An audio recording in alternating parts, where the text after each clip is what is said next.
After being let go from her job, Maria Delgado's young son made a single phone call that would change everything.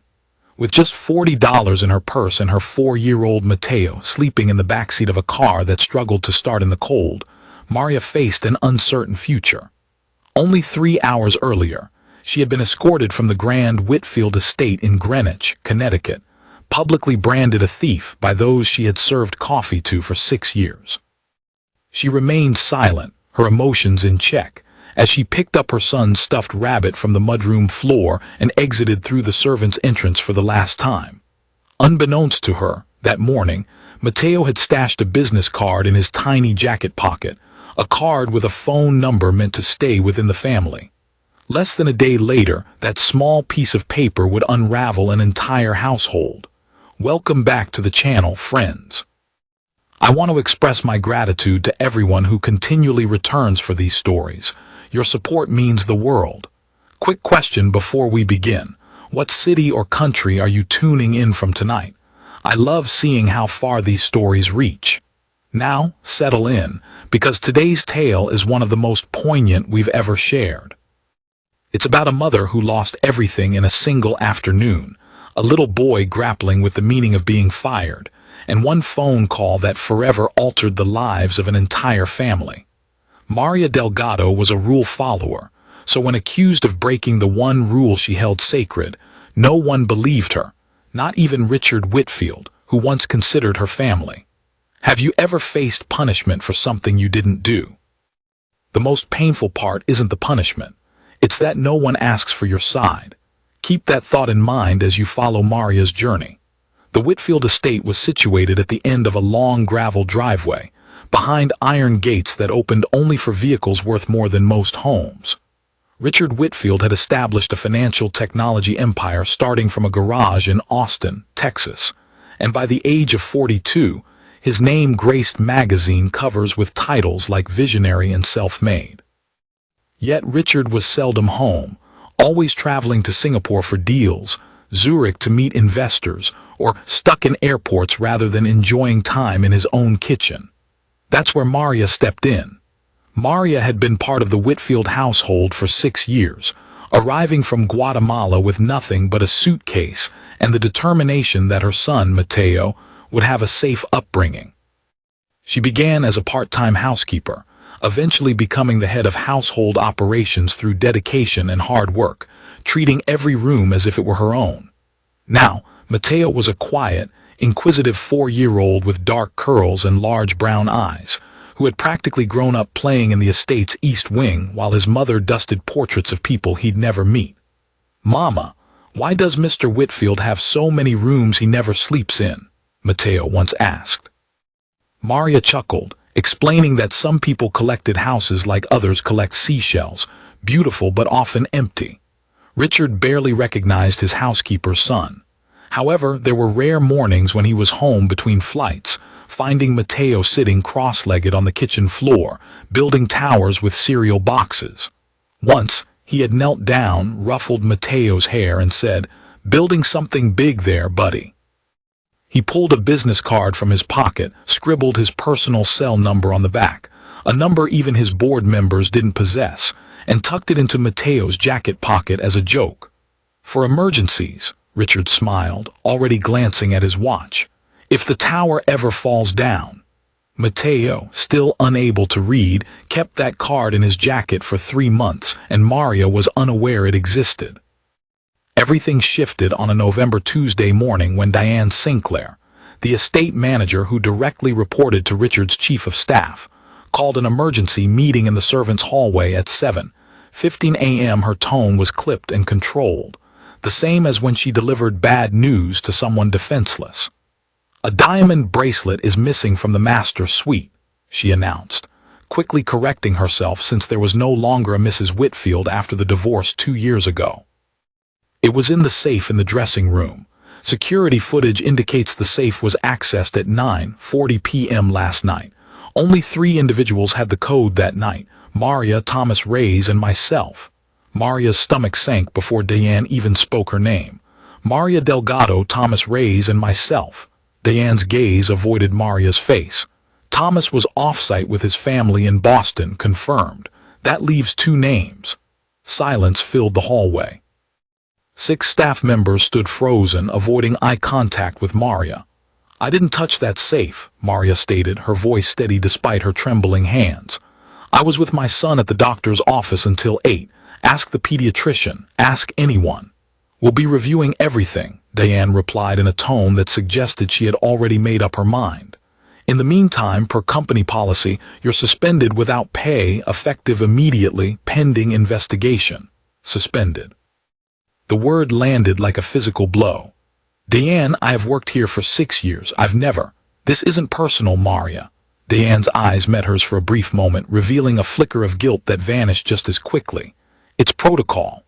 By 9:00 a.m., Maria stood in the mudroom, holding a cardboard box containing 6 years of her life. A spare cardigan, a photo of Mateo's first birthday taped inside her locker, and a chipped coffee mug no one else wanted. Mateo, confused and clutching his stuffed rabbit, wore the same navy jacket he always donned on days he accompanied his mother due to daycare closures. "Mama, are we going home early?" he asked. Maria knelt, forcing a smile onto her face which felt as if it might break. "Yes, baby, we're going home early." She didn't tell him about losing her job or that the theft accusation would haunt her future job prospects. She didn't mention their dwindling savings of $1,100 or the upcoming rent due in 9 days. Instead, she took his small hand in hers and walked out the same door she had entered for 6 years, with no farewell from anyone.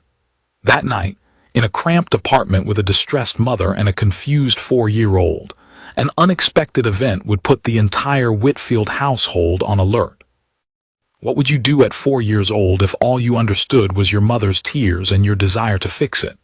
Mateo was about to make a decision no adult in that house would dare consider. Their 1-bedroom apartment on the 2nd floor of a converted duplex in Stamford, merely 15 minutes from the Whitfield estate, felt like a world apart. The radiator clanked, and the hallway smelled of someone else's dinner, but it was home, and until that morning it had sufficed. Maria sat at the small kitchen table long after Mateo went to bed, staring at a calculator on her phone, struggling with numbers that refused to add up. Rent, the deposit for Mateo's daycare next month, the car payment, all looming. 6 years of positive references meant nothing with terminated theft investigation on her employment record. She buried her face in her hands, finally allowing herself to cry for the first time since leaving the estate. Meanwhile, Mateo lay awake in his small bed, listening to his mother's sobs through the thin wall. In his young mind, he recognized this as a problem that needed solving. He recalled the cereal tower that had once toppled and the nice man with the shiny watch who had given him a card, saying, "If the tower ever falls down." Mateo didn't fully grasp the events of that day, but he understood his mother was sad, and that felt like a tower falling down. He climbed out of bed, rummaged through a pile of clothes on his chair to find the navy jacket, and pulled out the slightly bent business card from the inside pocket where it had remained forgotten for 3 months. Although he couldn't read the name on the front, he recognized the numbers on the back, having learned to count using the microwave buttons with his mother over the past year. He took the card and Maria's old cracked cell phone from the kitchen drawer, and with the focused determination of a child on a mission, pressed the numbers one by one. It rang twice. "This is Richard." The voice on the other end was sharp and distracted, expecting a business call at 9:40 p.m. Then came a small voice. "Hi, it's Mateo." Richard Whitfield, standing in a hotel suite in Chicago with a glass of untouched scotch and 3 unread emails from his lawyer, froze. "Mateo," he replied slowly, "the little guy who builds towers." "Yeah." A pause followed, the sound of small feet shifting on a cold floor. "My mama's crying. She got fired today. Diane said she stole something, but Mama didn't steal anything. I know because I was with her at the doctor, then we got ice cream, and then we went home. She didn't even go in Mrs. Whitfield's room. She doesn't like it in there because it's spooky." Richard sat down slowly on the edge of the hotel bed. "Your mama is Maria." "Maria who worked at my house." "Yeah, she's really sad, mister. Can you tell Diane she's wrong? You said if the tower falls down I could call. My mama's tower fell down. For a long moment, Richard, a man who had negotiated 8-figure deals without hesitation, found himself at a loss for words with a 4-year-old on the other end of a cracked phone. "Mateo," he finally said, his voice quieter than it had been in years, "can you put your mama on the phone for me?" Richard Whitfield had built his empire on thorough checks, verifying every fact before making decisions. He was about to learn that he had never applied that same care to his own household. Have you ever trusted the wrong person simply because they were close by? That mistake was about to cost Richard far more than a diamond bracelet. Maria almost dropped the phone when Mateo appeared in the kitchen doorway, holding it out to her, his small face serious in the way only a child can be when trying to fix something. "Mama, it's the tower man." "The what?" "The man from the towers. He wants to talk to you." Confused and weary, Maria took the phone, expecting a wrong number or a scam call, anything but the voice she heard. "Maria, this is Richard Whitfield." The room seemed to tilt. "Mr. Whitfield, I'm so sorry. I don't know how my son got this number." Maria, stop. "I need you to tell me exactly what happened today from the beginning, and I need the truth, not what you think I want to hear." She recounted everything. The morning meeting, the accusations, the box of 6 years packed in 11 minutes, the walk out the servant's door. She mentioned the pediatrician's appointment, the receipt still in her purse time-stamped at 6:52 p.m., an hour before the safe was allegedly accessed. Her voice cracked as she insisted she had never taken so much as a spare pen from that house. Richard listened without interruption, and a cold realization settled in his chest, not directed at Maria but at himself. He had allowed Diane Sinclair to manage his household for 4 years with little oversight because she was efficient, never burdening him with details while he was away chasing deals. "Maria, I want you to keep that receipt safe. Don't mention this to anyone else. Can you be in my office downtown tomorrow at 9 a.m.? I'll send a car." "Mr. Whitfield, I don't want trouble. I just want to understand what happened." "So do I," Richard replied, "and I intend to find out." He hung up and immediately contacted his head of security, a former federal investigator named Gary Asse, who had dealt with sensitive matters for the Whitfield family for a decade. "I need the full security footage from my Grenache residence. Every camera going back 72 hours, Richard instructed. "And I need the safe access logs pulled independently, not through the household system, but directly from the manufacturer." "That'll take some digging, but I can have preliminary footage by morning," Gary responded. "Can I ask what this is about?" "A woman who worked in my house for 6 years just got fired in 11 minutes based on an accusation no one bothered to verify," Richard explained. "I want to know who actually accessed that safe." By 2 a.m., Gary called back, his voice cautious, as if anticipating unwelcome news. "Richard, the safe access logs from the manufacturer don't match the household records Diane submitted to your chief of staff. The safe was accessed at 9:40 p.m. That part is accurate. However, the household system logged it under a generic staff code that was reset that same week. The manufacturer's independent log shows the access came from a fingerprint scan." "Whose fingerprint?" Richard asked, holding his breath. There was a pause. "Diane Sinclair." Richard closed his eyes. "There's more," Gary continued. "I pulled financial records on staff members with safe access, standard procedure for situations like this. Diane has been making minimum payments on nearly $90,000 in credit card debt for the last 8 months. Payments started lagging around the time her ex-husband stopped sending support checks for their 2 children. The picture became clear, horrifyingly so. Diane hadn't just failed to investigate a theft, she had orchestrated one, fabricating a story to cover her tracks by accusing the 2 individuals with safe access that week, one of whom, Thomas, had an airtight alibi in Boston, leaving only Maria as the scapegoat. "She didn't just steal from me," Richard said quietly. "She destroyed an innocent woman's life to save herself, and I let it happen because I was too busy to check." The following morning, Richard Whitfield returned to his estate for the first time in 6 weeks, not to conduct meetings or finalize deals, but to confront the people who had allowed a mother and son to be wrongfully expelled over a lie. What do you do when you discover those you trusted most were not protecting your home, but themselves, at another's expense? Richard was about to learn how deep the betrayal ran. Maria arrived at Richard's downtown office promptly at 9, with Mateo's hand in hers since there was nowhere else for him to go. She half expected security to turn her away, but was instead escorted straight into a glass-walled conference room where Richard awaited her, still in the same rumpled shirt from his overnight flight. "Mrs. Delgado, thank you for coming," he said, kneeling slightly to Mateo's level. "And thank you, Mateo. Your tower call might be the most important phone call anyone has made in my company this year."